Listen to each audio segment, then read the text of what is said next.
কিয়ামত কখন সংগঠিত হবে নবীজিও জানেন না, জিবরাইল আলাইহিস সালামও জানেন না।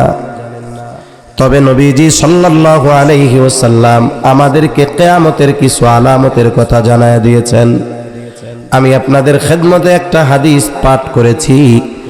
এই হাদিসের মধ্যে নবীজি সাল্লাল্লাহু আলাইহি ওয়াসাল্লাম ৬টি বিষয়ের কথা বলেছেন।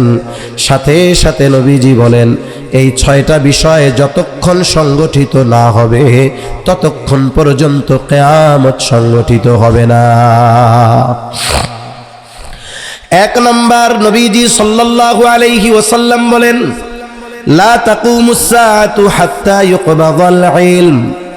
কিয়ামত ততক্ষণ পর্যন্ত সংগঠিত হবে না যতক্ষণ না ইলম উঠিয়ে না নেওয়া হবে।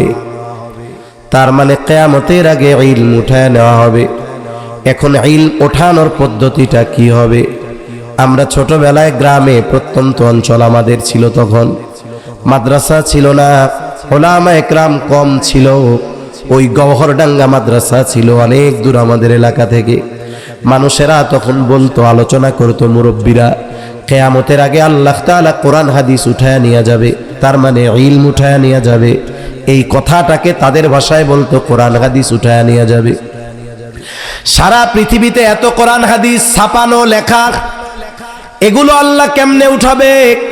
তারা গল্প বলতো, গল্প। কি গল্প? বলে একদিন ইমাম সাহেব ফজরের নামাজের জন্য দাঁড়িয়ে যাবে, তাকবীরে তাহরিমা বলবে, সানা পড়বে, আউযু বিল্লাহ বিসমিল্লাহ পাঠ করবে। বলেন তো এরপরে যেই সূরা পড়বে সেই সূরার নাম কি? সূরা ফাতিহা। এখন ইমাম সাহেব ঠায় দাঁড়িয়ে আছে, কিছু কয়ও না, নড়েও না, চড়েও না। ইমাম সাহেব সূরা ফাতিহা ভুলে গেছে। এখন ইমাম সাহেব যখন ভুলে গেছে, পেছনে যারা মুসল্লি মুক্তাদি তাদের দায়িত্ব হলো স্মরণ করায়া দেওয়া। ইমাম সাহেব অপেক্ষমান, এই বিজু পেছন থেকে আমার একটু স্মরণ করায়া দেয় সূরা ফাতিহা। এখন ইমামও পারে না, মুসল্লিও ভুলে গেছে। ইমাম সাহেব নামাজ ছেড়ে দিবে, এটা গল্প কিন্তু। ইমাম সাহেব নামাজ ছেড়ে দিবে, মসজিদের তাক থেকে কোরআন হাতে নিয়ে সূরা ফাতিহার দিকে একটু নজর বুলাইতে চাইবে, কিন্তু হায় হায়, কোরআনটা খুলবে, দেখবে কোরআনের পাতাগুলো আছে সব সাদা, কালো, কোনো লেখা নাই, সব লেখা উধাও হয়ে গেছে। তা গ্রামের মানুষ বলতো, এইভাবে আল্লাহ তাআলা গোটা পৃথিবীর কোরআন হাদিসের লেখা এক রাত্রে উঠায় নিয়ে যাইব গা। এইভাবে কোরআন হাদিস উঠা যাবে, ইলম উঠা যাবে, এটা ওই সময় বলতো। কিন্তু নবীজি সাল্লাল্লাহু আলাইহি ওয়াসাল্লাম জানায় দেন, ইলম উঠায়া নেওয়ার পদ্ধতি এইটা নয়। রাসূল আকরাম সাল্লাল্লাহু আলাইহি ওয়াসাল্লাম বলেন, ইন্নাল্লাহা লা ইয়াকবিদুল ইলমা ইনতিজান ইয়ানতাজিউহু মিনান নাস। আল্লাহর নবী সাল্লাল্লাহু আলাইহি ওয়াসাল্লাম বলেন, আল্লাহ তাআলা মানুষের অন্তর থেকে একত্রে ইলম উঠায়া নিবেন না। এমনটা হবে না একজন হাফেজ রাতে ঘুমায় আছে, সকালবেলা সব ভুলে যাবে, এমনটা হবে না। কোরআন হাদিস আল্লাহ উঠায়া নিবেন না। আবার ওই যে লেখা আছে, লেখাগুলাকেও এক রাত্রে আল্লাহ উঠায়া নিবেন না। তবে কেমনে ইলম উঠায়া নিবে? নবীজি বলেন, ওয়ালাকি ইয়াকবিদুল ইলমা বিকবজিল উলামা। বরং আল্লাহ তাআলা আলেমদেরকে উঠিয়ে নেওয়ার মাধ্যমে ইলম উঠায়া নিয়ে যাবে। তার মানে আলেমদের মৃত্যু, আলেমদের চলে যাওয়ার মাধ্যমে ইলম উঠে যাবে। কোরআন হাদিস তো লেখায় থাকবে, কত সুন্দর ঝকঝকা চকচকা ছাপা। আরো এখন, আগে এক সময় আমরাও ছোটবেলায় দেখছি, কোরআন শরীফের লেখাগুলো, ছাপাগুলো সুস্পষ্ট থাকতো না, অনেক জায়গায় তা হয়ে যাইতো সা। আমরা পড়তেছি সা, হাবের সাহেব কয় না না এটা তা, এটা ভুল হইছে। আর এখনের ছাপাগুলো কত ঝকঝকা, কত রঙিন লেখা, তাই না? ওয়াজিব গুন্না, এটা লাল চিহ্ন দেওয়া, লাল রঙের লেখা। এদগামে বা গুন্না, এটা হলুদ কালার দেওয়া। ইখফা, এখানে গুন্না, বলে এটা সবুজ কালার দেওয়া। পৃষ্ঠাগুলো এত চকচকা ঝকঝকা যে ওয়াটারপ্রুফ, পানি লাগলেও এটা নষ্ট হয় না। আফসোসের বিষয় নবীজি সাল্লাল্লাহু আলাইহি ওয়াসাল্লামের হাদিস ইউশিকু আন ইয়াতিয়া আলান নাসি জামান লা ইয়াবকা মিনাল ইসলাম ইল্লা ইসমুহু ওয়া লা ইয়াবকা মিনাল কুরআনি ইল্লা রাসমুহু। নবীজি সাল্লাল্লাহু আলাইহি ওয়াসাল্লাম বলেন, আলী রাদিয়াল্লাহু তাআলা আনহু থেকে বর্ণিত, নবীজি সাল্লাল্লাহু আলাইহি ওয়াসাল্লাম বলেন, অচিরে এমন এক জামানা আসবে, এমন এক সময় আসবে, ইসলাম শুধু নামে থাকবে। আমি পরিচয় দিব আমি মুসলমান, আমার ধর্ম হলো ইসলাম, কিন্তু বাস্তবে আমার আপনার মধ্যে ইসলাম থাকবে না। না থাকবে ব্যক্তিগত জীবনে, না থাকবে পারিবারিক জীবনে, না থাকবে সামাজিক আচার অনুষ্ঠানে সামাজিক জীবনে, না থাকবে অর্থনৈতিক জীবনে, না থাকবে রাজনৈতিক জীবনে। বলে কোথাও ইসলাম থাকবে না, শুধু নামে থাকবে আমার ধর্ম ইসলাম। ব্যক্তিগত জীবনে আমাদের ইসলাম নাই। একটা মানুষ যদি নিজেকে আমি পরিপূর্ণ পরিশুদ্ধ না করতে পারি, তাইলে আমি আমার পরিবারকে পরিশুদ্ধ করতে পারবো? পরিবারের মানুষ যারা, এরা পরিবারের অধিপতিকে দেখে দেখে অনুসরণ করে। ছোট বাচ্চা যারা আছে, এরা ইসলামের উপরে আসবে কেমনে? এদেরকে পিটাইয়া সব শেখানো যায় না, এরা দেখে দেখে শিখে। এখন ওর বাপ খায় বিড়ি সিগারেট অন্য কিছু, ও তো প্যান্ট পরা শেখার আগে বিড়ি খাওয়া শিখবে, সিগারেট খাওয়া শিখবে। ওর বাপ যদি নামাজি হয়, মুত্তাকি হয়, সত্যবাদী হয়, সচ্চরিত্রের হয়, এর প্রভাব ওই সন্তানের মধ্যে পড়বে, পরিবারের মধ্যে পড়বে। এভাবেই আস্তে আস্তে পরিবর্তনের শুরু নিজের থেকে করা দরকার। কিন্তু আমরা অনেক সময় বুঝি না। আমরা ওলামা একরাম মুরব্বীরা যখন বলে আমরা রাগ হই, এটাও আমরা বুঝি না। কি বুঝি না? বলে আমার মধ্যে যদি ইসলাম না থাকে, আমি ইসলামকে প্রতিষ্ঠিত কেমনে করব?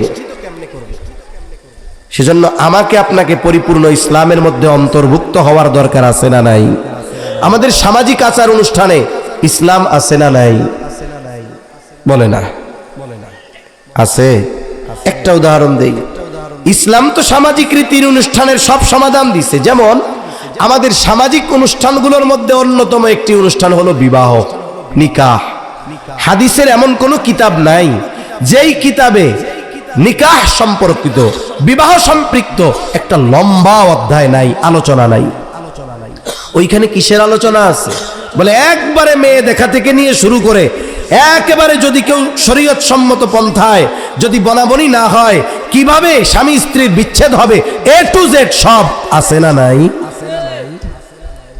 কিন্তু আমাদের মুসলিম সমাজে অনেক সময় দেখা যায় দিনদার ফ্যামিলির মধ্যেও গোটা বিবাহের এই মহাযজ্ঞ অনুষ্ঠানে ইসলাম থাকে 2 মিনিট। কয় মিনিট? 2 মিনিট। দেখা যাবে বিবাহের আগে যিনি বিবাহ করবেন তিনি কন্যাকে দেখবেন, ওনার বাপও দেখতে পারবে না, কিন্তু উনি দেখার আগে 15 বার ওনার দুলাভাই, খালাতো ভাই, বন্ধু সব দেখা এসে হাজির। উল্টা ওনারে যদি যাইতে বলে যে তুমি একটু যা দেখা আসো, কয় না তোমাদের পছন্দ হইলেই হইছে। কেন? বিয়ে কি অন্য কেউ করবে নাকি? তোমার দুলাভাইরে বিয়ে দিবা? বিবাহ তো তুমি করবা, তুমি দেখবা, তোমার বাবাও দেখতে পারবে না। তাহলে শুরুটাই কি দিয়ে হলো? হারাম কাজ দিয়ে হইছে। এইভাবে একের পর এক চলতেছে, সব আছে। এখন 2 মিনিট ইসলাম কোন জায়গায়? জুমার নামাজের পরে আকদ হবে, বিবাহ পড়াইতে হবে। চিন্তা করে সব কাম তো আমরা করলাম, এই কামটা একটু আমাকে ইমাম সাহেবরে দিয়া করাই। বইলা রাখছে হুজুর জুমার পরে আমার বাড়িতে একটু আসবেন, বিবাহ অনুষ্ঠান, বিবাহটা পড়াইয়া দিবেন। আবার কয় যে আমি যতক্ষণ না নিতে আসবো ততক্ষণ আসবেন না, ও পরিবেশ আপনার না। এরপরে ইমাম সাহেবরে আইসা হোন্ডায় টান দিয়া নিয়ে গেছে। এখন বিবাহ শুরু করে দেন। বিবাহ পড়াইতে কি 24 ঘন্টা লাগে? কয়েক সেকেন্ডের মামলা। ইমাম সাহেব প্রথমে যাইয়াই এক খুতবা দিছে, বিবাহের খুতবা পড়তে লাগছে 20 সেকেন্ড বা 30 সেকেন্ড। এরপরে ইজাব কবুলে লাগছে 30 সেকেন্ড, আর 30 সেকেন্ড 45 সেকেন্ড বা 1 মিনিট দোয়া করছে। হোন্ডার পিছনে উঠাইয়া কয় হুজুর মসজিদে যান, খাবার টিফিন বাটিতে পাঠাইয়া দিব, এ পরিবেশ আপনার না। তাহলে গোটা বিবাহ অনুষ্ঠানে ইসলাম কয় মিনিট? 2 মিনিট। অথচ আমার দাদা এক মসজিদের ইমাম ছিলেন, ছোটবেলা আমার মনে আছে। বিবাহ দেওয়ার বহু আগে সম্বন্ধ প্রস্তাব আসছে যে আপনার কন্যাটাকে আমরা আমার ছেলের জন্য নিতে চাই। ওই মেয়ের বাবা ইমাম সাহেবের কাছে হাজির, মুন্সি সাহেব ওই যে পাশের গ্রামের অমকের ছেলে আমার মেয়ের সাথে বিবাহ বন্ধনের প্রস্তাব দিচ্ছে, আপনি কি কন? লোকটা কেমন, পোলাটা কেমন? আপনি যদি বলেন তাইলে দেখাবো, নাইলে দেখাবো না। এক সময় মানুষের সাথে, মসজিদের ইমামের সাথে, ওলামায়ে কেরামের সাথে সম্পৃক্ততা এরকম ছিল, আপনি যেভাবে বলেন সেভাবে হবে। কিন্তু আফসোস, আজকে আমাদের ব্যক্তিগত জীবন থেকে কোথাও ইসলাম নাই নামে। ওয়ালা ইয়াবকা মিনাল কুরআন ইল্লা রাসমুহু, কোরআন শুধু লেখায় থাকবে। আফসোসের বিষয়, আমলে তো নাই। একটা সময় তো মোটামুটি পড়ায় ছিল, এখন পড়ায়ও নাই। একটা সময়, বিশেষ করে 2000 সালের আগেও ছিল, প্রত্যেকটা বাড়িতে যখন মোবাইল ছিল না, ইন্টারনেট ছিল না, অনেক অঞ্চলে কারেন্ট ছিল না, এশার নামাজের পর পর সব মানুষেরা ঘুমায়া যাইত। সুবহে সাদিকের সময় মহিলারা আগে ঘুম থেকে উঠত, উইঠা নিজের উঠান ঝাড়ু দিত। অনেক সময় অনেকের বাড়ির সামনে রাস্তা থাকতো, কয় বাহির বাড়ি, ওই অন্ধকারে ওটাও ঝাড়ু দিয়ে পরিষ্কার করে আসতো। এরপরে আজান হতো, বাড়ির পুরুষদেরকে জাগায়া দিত, পুরুষেরা মসজিদে চলে যাইত, আর তারা নামাজ আদায় করে কোরআন তিলাওয়াত করে। ওই পুরুষদের আগমনে অপেক্ষা থাকতো, নামাজ পড়ে পুরুষরা মসজিদ থেকে আসতো, মহিলাদের কোরআন তিলাওয়াত অলরেডি হয়ে গেছে। এইবার চা বিস্কিট হালকা নাস্তা দিত। এইবার প্রত্যেকটা বাড়িতে পুরুষেরা কোরআন তিলাওয়াত করত। ফজরের পরে গ্রামের রাস্তা দিয়ে হাঁটলে প্রত্যেক বাড়ি থেকে কোরআন তিলাওয়াতের গুনগুন আওয়াজ আসতো। আমল এক পাশে রাখেন, এখন বলেন তো তিলাওয়াত আছে নাকি? অথচ কোরআন কত সুন্দর, বাইন্ডিং কত সুন্দর, লেখা কত চকচকা, ছাপা কত ঝকঝকা, কিন্তু তিলাওয়াত নাই। আবার অনেকে কোরআন একটা গ্লাফের মধ্যে রাইখা দিছে, 15 বছর আগে একজন মরছিল ওই বাড়িতে, ওই দিন বাইর করছে। আবার অপেক্ষায় আছে কবে আর একজন মরবে, এরপরে ওই কোরআন বের করবে। আফসোসের সাথে বলতে হয়, সফরের সুবাদে অনেক জায়গায় মসজিদে নামাজ পড়া হয়। এখন তো মসজিদগুলো কত সুন্দর। হাদিসের মধ্যে, এই হাদিসের পরবর্তী অংশেই নবীজি বলেন মসজিদগুলো হবে খুব চাকচিক্যময়, কিন্তু হায় আফসোস, ওগুলো হবে হেদায়েত শূন্য, প্রাণ শূন্য মসজিদ। টাইলস হবে, ওগুলোর মধ্যে মার্বেল হবে। প্রত্যন্ত অঞ্চল মুসল্লি হয় না, মসজিদে এসি আছে। কত সুন্দর চাকচিক্যময় মসজিদ, হায় আফসোস, এইরকম অনেক মসজিদের তাকে কোরআনগুলো দেখলে হৃদয়ের মধ্যে কষ্ট লাগে। কোরআনগুলো ফালায় রাখছে, পরিষ্কারও করে না, গিলাফও পরায় না। ওই কোরআনের উপরে টিকটিকি তেলা পোকা পায়খানা করে রাখছে, অথচ মসজিদ কত ঝকঝকা। তাহলে না আছে কোরআনের আমল, না আছে কোরআনের তিলাওয়াত, না আছে ওই কোরআনের কপির প্রতি কোনো মহব্বত। তাইলে আমাদের উপরে জুলুম আসবে না কেন? আমল তিলাওয়াত বহুদূর, কোরআনের মুহাব্বতটাও আমাদের অন্তরে নাই। এজন্য সাবধান, এই বিষয়গুলোর ব্যাপারে আমাদের খেয়াল রাখা দরকার।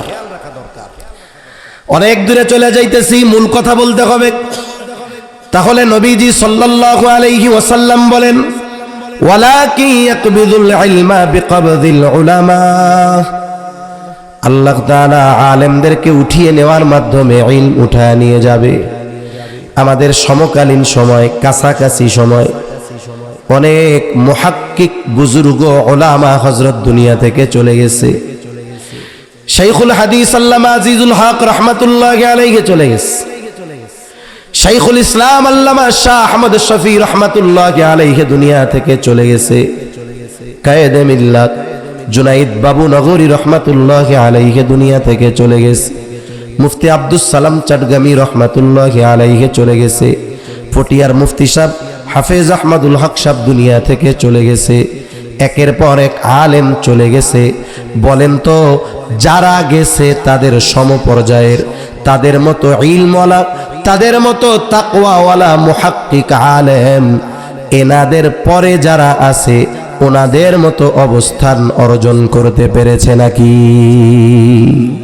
ধারাবাহিকতার ক্রমান্বয়ে কমে আসতেছে। যেই যুগ যুগ হিসাবে তারা সর্বোচ্চ, কিন্তু সদর সাহেবের মতো কেউ না। ঠিক কিনা বলেন? এইভাবে স্টেপ বাই স্টেপ কমতেছে।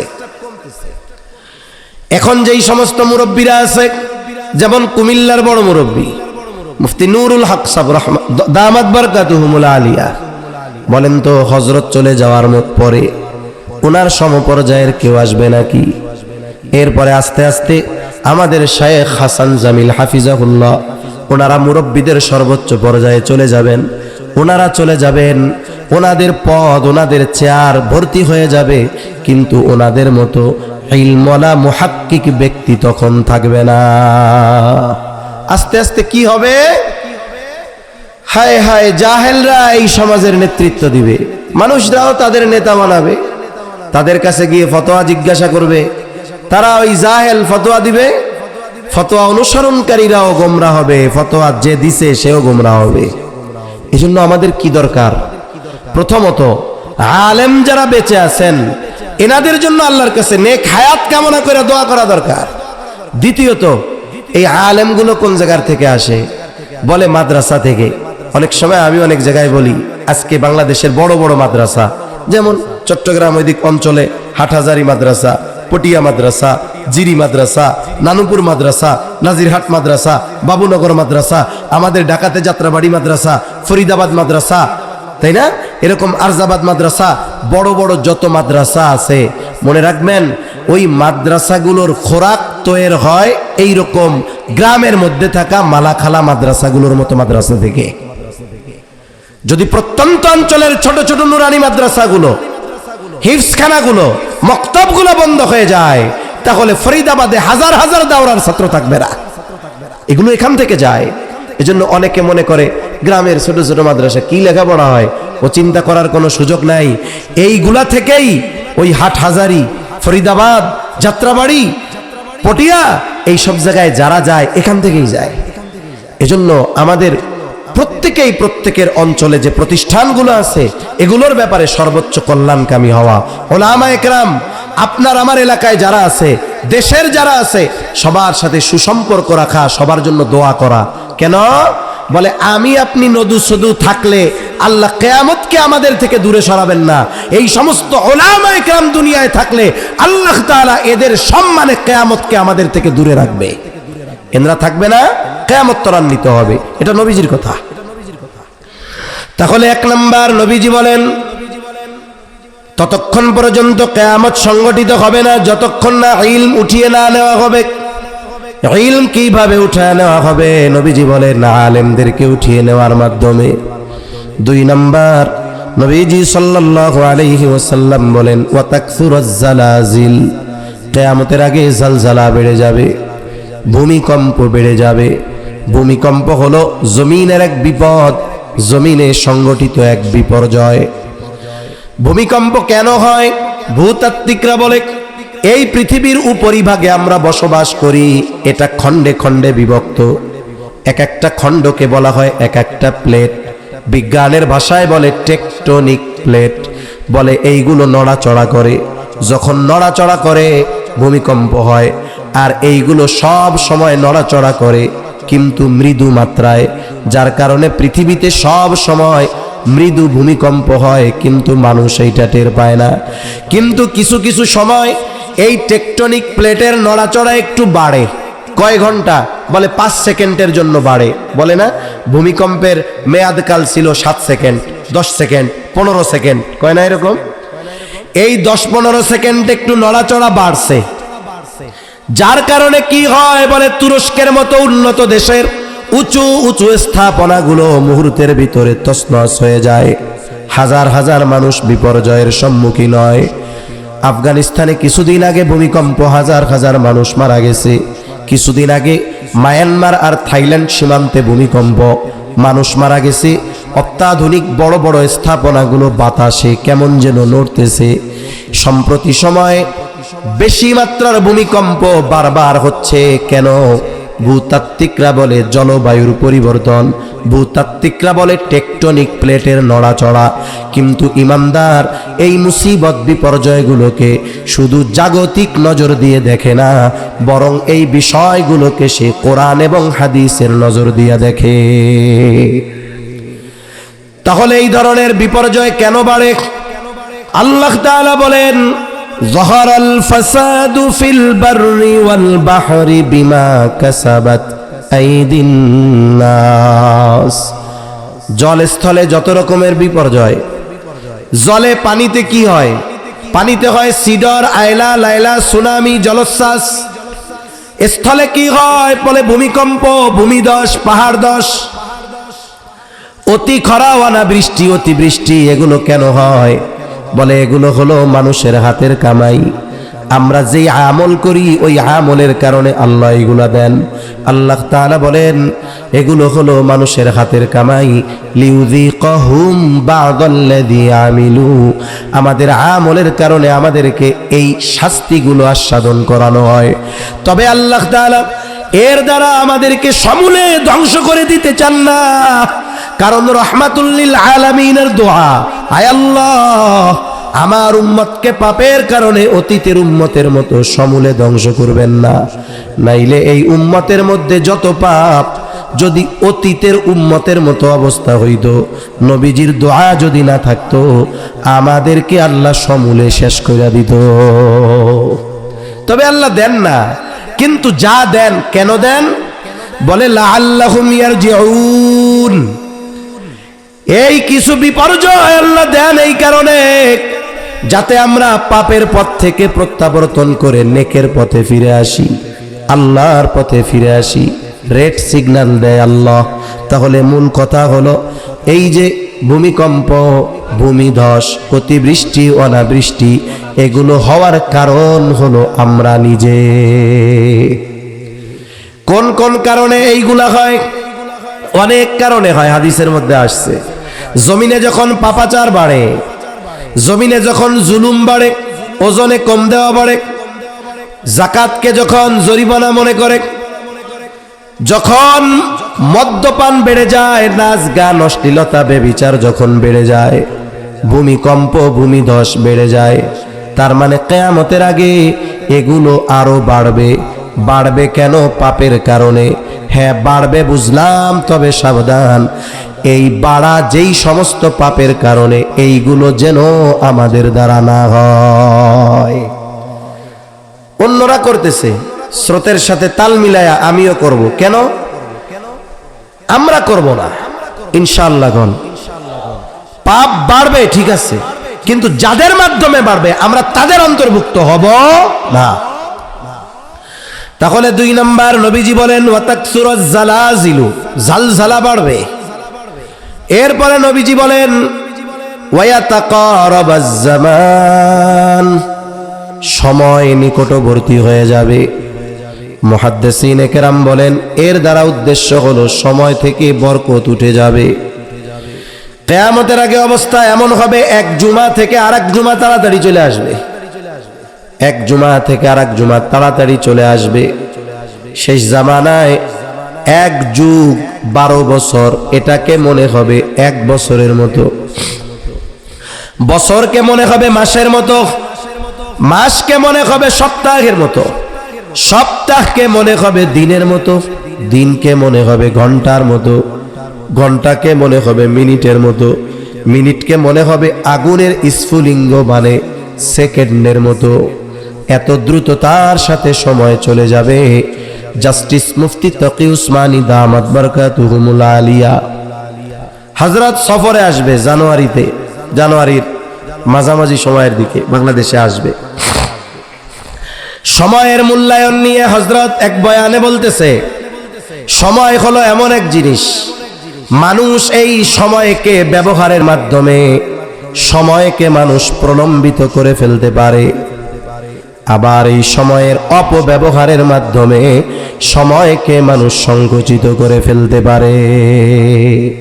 তার মানে সময় চলে যাবে কিন্তু কাজ হবে না, আবার আরেকজন সময় অল্প কিন্তু কাজ হয়ে যাবে অনেক। এখন সময়কে ব্যবহারের মাধ্যমে সময়কে প্রলম্বিত করা যায়, এটা কেমনে হইতে পারে?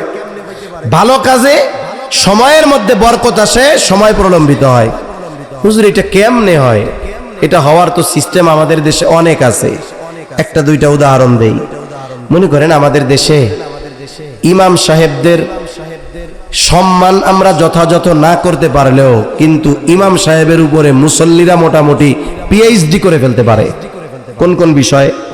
ইমাম সাহেব যদি মোটামুটি দীর্ঘকাল ওই জিম্মাদারিতে থাকে, মুসল্লিদের মুখস্থ হয়ে যায় যে ইমাম সাহেবের ফজরে কয় মিনিট লাগে, জোহরে কয় মিনিট লাগে, আসরে কয় মিনিট লাগে, মাগরিবে কয় মিনিট লাগে, এশায় কয় মিনিট লাগে, আছে না? জানে, মুখস্থ হয়ে গেছে। আবার এখনকার আর এক সমস্যা হইল, মসজিদের সামনের দিকে ঘড়ি থাকে তিন চারটা ঘড়ি থাকে, নামাজের সময়সূচি সহ ঘড়ি, আলাদা আর একটা ডিজিটাল ঘড়ি। এখন মুরব্বীরা ডিজিটাল বুঝে না, কয় আর একটা থাকে ওই কাটাওয়ালা ঘড়ি, 5-7টা ঘড়ি থাকে। ঘড়ি থাকার ক্ষতি কি? এখন মসজিদে নামাজের সময় যখন হবে, ইমাম সাহেব নামাজে দাঁড়াবে, কিন্তু মুসল্লি কি করে? ইমাম উপস্থিত, উনি দাঁড়ানোর আগে মুসল্লি সব দাঁড়ায় যায়। হয় কি হয় না? আমাদের বাংলাদেশে বিশেষ করে জুমার দিন যেই খুতবা দেওয়া হয়, সানি খুতবা, খুতবাতুল আহকাম থেকে, আশরাফ আলী থানবী রহমাতুল্লাহ আলাইহির সংকলিত খুতবা থেকে খুতবা দেওয়া হয়। খুতবার দুই খুতবার কিচ্ছু মুসল্লি না বুঝুক, কোরআন শরীফ পড়তে না পারুক, কিচ্ছু না বুঝুক, আলহামদুলিল্লাহ বুঝে না, কিন্তু মুসল্লি ফাযকুরুনি আযকুরুকুম বুঝে। হ্যাঁ, যখন ইমাম সাহেব কয় ফাযকুরুনি আযকুরুকুম, ও আল্লাহ, শেষ হয়েছে নি এখনো, ওয়াশকুরুলি ওয়ালা তাকফুরুন পর্যন্ত পৌঁছাইতে দেয় না, মুসল্লি সব দাঁড়ানো সারা। ঠিক কিনা কোন? এটা ঠিক না। নামাজে আসছি আমি, সময় হয়ে গেছে, সময় নির্ধারণ করা আছে, এততে জামাত। ইমাম সাহেব কি 1-2 মিনিট আগে পরে পড়ানোর ক্ষমতা ইমাম সাহেবের নাই? তাহলে কেন আমি আপনি ইমাম সাহেবের আগে দাঁড়াবো? না দাঁড়া। অনেক সময় জুমার দিন 1:10 বয়ান শেষ করে, কথা প্রসঙ্গে ইমাম সাহেবের 1-2 মিনিট বেশি লাগতে পারে। যেই 1-2 মিনিট বেশি লাগে, কিছু মুসল্লি এরকম করে, ঘড়ি দেখেন না, টাইম হয়ে গেছে, বুঝেন না? এই আর এক সমস্যা। এখন ইমাম সাহেব ফজরের নামাজে দাঁড়াইছে, অন্যান্য দিন জুমার রাত, বৃহস্পতিবার দিবাগত রাত, জুমা রাত, চিন্তা করছে অন্যান্য দিন 2 পৃষ্ঠা দিয়া উনি 2 রাকাত ফজরের নামাজ পড়ায়। চিন্তা করছে জুমার দিন, জুমার রাত একটা ফজিলত আছে, সূরা সাজদা প্রথম রাকাত, দ্বিতীয় রাকাতে সূরা দাহার। এখন উনি চিন্তা করছে এই 2 সূরা দিয়া আজকে আমি ফজরের নামাজটা পড়াবো। মুসল্লিদের কিছু বলে নাই। মুসল্লিদের হিসাব, ইমাম সাহেব 5:20 নামাজে দাঁড়ালে 5:24 উনি প্রথম রুকুতে যাবে। এখন আজকে তো ইমাম সাহেব 1 রাকাতে 1 পৃষ্ঠা পড়বে না, প্রথম রাকাতে পড়বে উনি হলো 3 পৃষ্ঠা। এখন 24 পার হয়ে গেছে, রুকুতে যায় না কেন? 25 যেই আসে সেই একজনের মধ্যে সিগন্যাল দেয় 26 হইছে, ইমাম সাহেব এখনো রুকুতে যায় না কেন? এইবার ওনারে অনুসরণ করে আরো কয়েকজন মুসল্লি জামাতবদ্ধ হইয়া ইমাম সাহেব চিন্তা করছিলাম এদের একটা সুন্নাতের উপরে আমল করামু, যে কাশাকাশি শুরু হইছে, একটু পরে আমাকে এই রোগ ধরে কিনা। আল্লাহু আকবার। ইমাম সাহেব নামাজ শেষ করলেন। অন্যান্য দিন 2 পৃষ্ঠা দিয়ে পড়াইতেন, আজকে সর্বসাকুল্য 3 পৃষ্ঠা বেশি হইতো। 3 পৃষ্ঠা ফজরের নামাজের তিলাওয়াতে নাইলে 5 মিনিট লাগতো। কয় মিনিট? অন্য দিন যদি 10 মিনিট লাগে, আজকে লাগতো 15 মিনিট। কয় মিনিট বেশি লাগতো বলেন তো? এই 5 মিনিট বেশি যে লাগতো, এই 5 মিনিট আমরা কি করতাম? ইমানের পরে সবচাইতে গুরুত্বপূর্ণ ইবাদত নামাজের মধ্যে থাকতাম। আর নামাজ এটা এমন এক ইবাদত, আল্লাহর সাথে সরাসরি বান্দার কানেকশন হয়ে যায়। তার মানে কানেকশন এখন কার সাথে বলেন তো? এর চেয়ে ভালো কাজ আর আছে? অথচ আমরা মুসল্লি, এই 5 মিনিট আমাদের কাছে 50 ঘন্টার মতো লাগে। জুমার দিন কিছু মুসল্লি দেখবেন, সালাম ইমাম সাহেব ফিরাইছে, আসসালামু আলাইকুম রাহমাতুল্লাহ, আসসালামু আলাইকুম রাহমাতুল্লাহ, এরপরে এই ঘাড়টারে আর এই জায়গায় আনে না, এই বাম দিকে ঘুরে বের হয়ে জায়গা আছে না নাই? এই 2-3 মিনিট সহ্য হয় না। অথচ ওই মুসল্লি ইমামের 3-4 মিনিট ফজরে বেশি লাগছে, কষ্ট হয়ে গেছে, মসজিদ থেকে বের হয়ে চায়ের দোকানে বসছে, 5:45 বসছে, একটানা 10:45 বাড়ি ফিরছে। এই যে 5 ঘন্টা তার কোনো কষ্ট লাগে নাই, আর অধৈর্য হয় নাই। তাহলে কি বুঝলেন? ভালো কাজে 5 মিনিট কষ্ট লাগে কেন? সময়টা লম্বা মনে হয়। এই যে অহেতুক কাজে 5 ঘন্টা বসে থাকলো, কষ্ট লাগলো না কেন? বলে ওই যে অহেতুক কাজে সময় ব্যয় করলে সময় বরকত শূন্য হয়ে যায়। যেন আমরা যদি সময়ে বরকত চাই, তাহলে আমাদের সময়গুলো ভালো কাজে অতিবাহিত করব ইনশাআল্লাহ। বলেন ইনশাআল্লাহ। শেষ 5-6 মিনিটের মধ্যে শেষ করে দিব। দেখুন, মানুষ মারা যাওয়ার পরে কথা বলে। নবীজি সাল্লাল্লাহু আলাইহি ওয়াসাল্লাম বলছেন কথা বলে, তবে আমরা শুনি না, কিন্তু শুনে কে? যদি আমরা শুনতে পাইতাম, নবীজি বলে, তাইলে ভয়ে দাফন কাফন বাদ দিয়া দিতাম। যেই মানুষগুলো দুনিয়ায় এই হায়াত, এই সময়কে নষ্ট করে অহেতুক কাজে, গুনার কাজে, নেক কাজ বাদ দিয়ে চায়ের দোকানে, ওই লোকগুলো মারা যাওয়ার পরে কথা বলবে, আফসোস করবে, আল্লাহর কাছে একটু ফরিয়াদ করবে, আল্লাহ আমার একটু দুনিয়ায় যাওয়ার সুযোগ দেন না। কি বলবে? আল্লাহ বলেন, ফায়াকুল রব্বি লাউলা আখরতানি ইলা আজালিন করিব ফাআসসাদদাক ওয়া আকুম মিনাস সালিহিন। যেই লোকগুলো দুনিয়ায় তাদের হায়াতকে ভালো কাজে অতিবাহিত করে নাই, আল্লাহ তাআলা সম্পদ দিয়েছিলেন, ওই সম্পদ ভালো কাজে ব্যয় করে নাই, সময় ছিল নেক আমল করে নাই, গুনার কাজ আর অহেতুক কাজে ব্যয় করছে, ওই লোকগুলো বলবে, ও রব, যদি আমার একটু সামান্য সময়ের জন্য অবকাশ দেওয়া হইতো, আবার যদি একটু দুনিয়ায় যাওয়ার সুযোগ দিতেন, ও মালিক, আমারে যে সম্পদ দিয়েছিলেন তা থেকে আমি সদকা করতাম, সময়গুলোতে ভালো কাজে অতিবাহিত করতাম, এত সৎ কর্ম করতাম, ওয়া আকুম মিনাস সালিহিন, আমি সৎ কর্মশীলদের অন্তর্ভুক্ত হয়ে যাইতাম, যদি আবার একটু দুনিয়ায় যাওয়ার সুযোগ দিতেন। বলেন তো, ওই ব্যক্তি যত দরদ, যত আবেগ নিয়ে আল্লাহর কাছে বলুক না কেন, পুনরায় একটা সেকেন্ডের জন্য তাকে দুনিয়ায় আসতে দেওয়া হবে নাকি? যেই বিষয়টার জন্য আফসোস করবে, ওই বিষয়টা আমার আপনার এখন আছে, হায়াত আছে, সময় আছে, সম্পদ আছে। তাই অনুরোধ করি আপনাদের কাছে, এই সময়টাকে আমরা খেলায় খেলায় কাটাবো না, কোন ইনশাআল্লাহ। 4 নম্বর, নবীজি বলেন, ওয়াতাযহারুল ফিতান, কিয়ামতের আগে ফিতনা প্রকাশ পাবে। এখানে উদ্দেশ্য হলো দাজ্জালের ফিতনা। দাজ্জাল না আসা পর্যন্ত কিয়ামত হবে না। দাজ্জালের ফিতনা সবচেয়ে বড় ফিতনা। নবীজি উম্মতের প্রতি রহম দিল আমল শিখায়া দিয়েছেন। জুমার দিন সূরা কাহাফের আমল, কমপক্ষে সূরা কাহাফের প্রথম 10 আয়াত আমরা যদি এই আমল করি, দাজ্জালের ফিতনা থেকে আল্লাহ হেফাজত করবে। আমাদের বুজুর্গানে দিন বলেন যে এই আমলটা দাজ্জালের মতো মহা ফিতনা থেকে উম্মতকে হেফাজত করতে পারে। আশা করা যায় এই আমল যে ধারাবাহিকভাবে করবে, দাজ্জাল আগমনের আগে যত ফিতনা আসবে, আল্লাহ তাআলা এই আমলের বরকতে উম্মতকে হেফাজত করবে। 5 নম্বর, নবীজি বলেন, কিয়ামতের আগে হারজ বেড়ে যাবে, হত্যাকাণ্ড বাড়বে। সাহাবায়ে কেরাম বলেন, ইয়া রাসূলুল্লাহ, আমরা তো প্রতি বছর হাজার হাজার মুশরিক হত্যা করি, এটা কি হারজ? নবীজি বলেন, না, এটা হলো পারস্পরিক হত্যাকাণ্ড। মুসলমানদের নিজেদের মধ্যে হত্যাকাণ্ড বাড়বে। প্রতিবেশী প্রতিবেশীকে হত্যা করবে, চাচা ভাতিজাকে হত্যা করবে, ভাই ভাইকে হত্যা করবে। যদি বর্তমান দুনিয়ায় দৈনিক যদি কাফেররা 100 মুসলমান হত্যা করে, তাহলে মুসলমানের হাতে অপর মুসলমানের হত্যা হয় মিনিমাম 1000। তাইলে বলেন, কাফেররা বেশি মুসলমান হত্যা করে না মুসলমানেরা?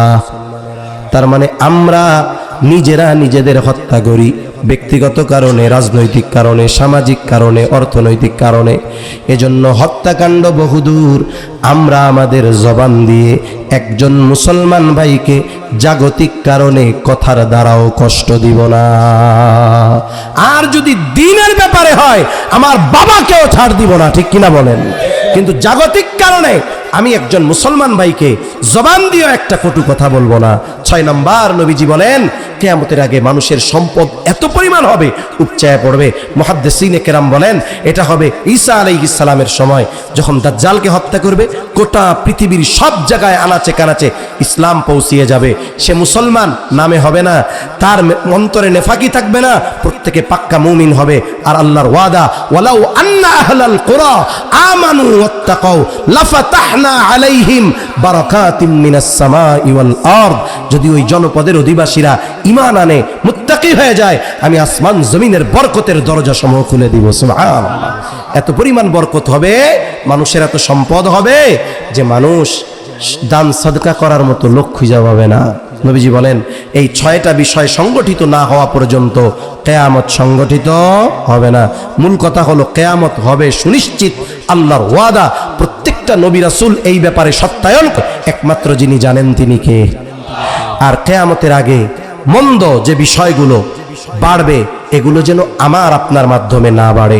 আল্লাহ সুবহানাহু ওয়া তাআলা আমাদের সবাইকে কথাগুলো বুঝবার তৌফিক দান করেন। সকলে বলি আমিন।